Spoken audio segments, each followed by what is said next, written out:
All right, Disney is still in the spotlight with the Trump administration. The entertainment giant's decision to pull Jimmy Kimmel off of the air after comments he made about Charlie Kirk, sparking threats from the FCC and raising debate over free speech. Joining us right now with more on the pressure facing Disney right now is James Stewart. He is New York Times business columnist, also a CNBC contributor. And, Jim, there are so many different questions to ask surrounding this. I guess I'd ask, first of all, what position do you think Bob Iger's in today? Well, look, it's not a position anybody would want to be in.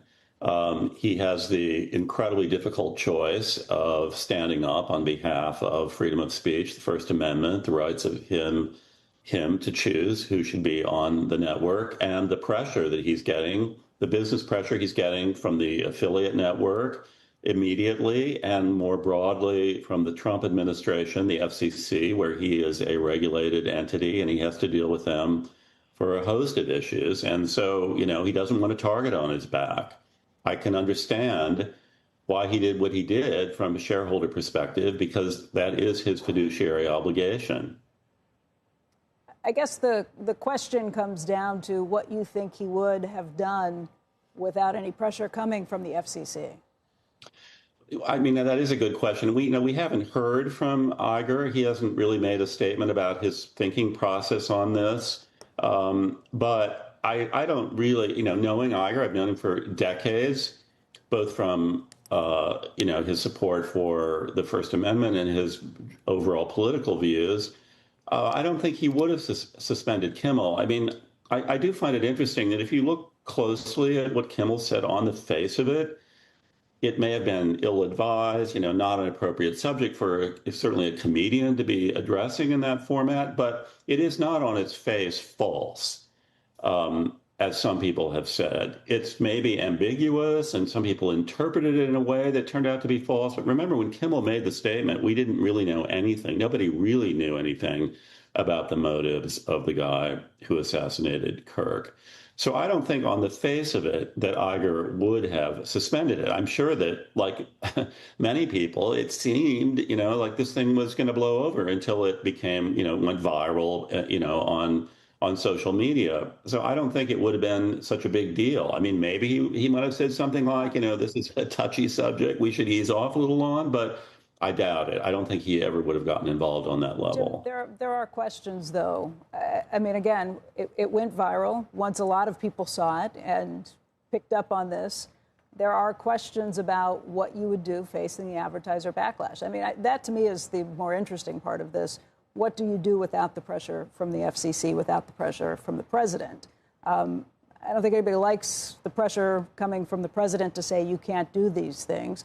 But it is a corporation's decision as to whether they want to go ahead. It's not protected. You don't get free speech at your place of employment. They can decide to no longer do business with you. The ratings have been plummeting, too. I mean, I think they're down almost 50% since the beginning of this year.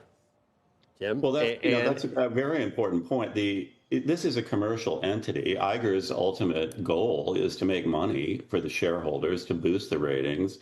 And one of the checks for the major networks has always been, in terms of what they put on the air, that they are trying to achieve the highest ratings possible. They're trying to make money. And so it's never really been an issue. They've never put extreme alienating views on their news shows because they are trying to attract a very large audience. That would make no business sense whatsoever. But I do think it's a separate issue here. Would they have wanted to get rid of Kimmel? I mean, there's been some talk, because we know what was going on, or at least CBS has claimed to tell us that Colbert was losing so much money.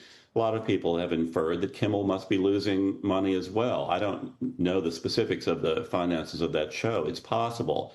But it's clear that it was the pressure, I think, from the affiliate groups, maybe as well from some advertisers. Right. The affiliates and the FCC, but he did have, the FCC has teeth, because if Nexstar and all those affiliates said, look, in the public interest, I don't think Kimmel has told an actual joke since Trump came down that escalator. I don't think he's told an actual joke. And he has, if you look at his guests, it is a parade of Jasmine Crockett and AOC and Adam Schiff and one after not a single conservative guest. Now, how is that in the public interest of all those Nexstar if you're going to push it, if you're going to, as the FCC, if you're going to push it, how do affiliates look at that and say, why isn't this in the best interest of all my people in Oklahoma City?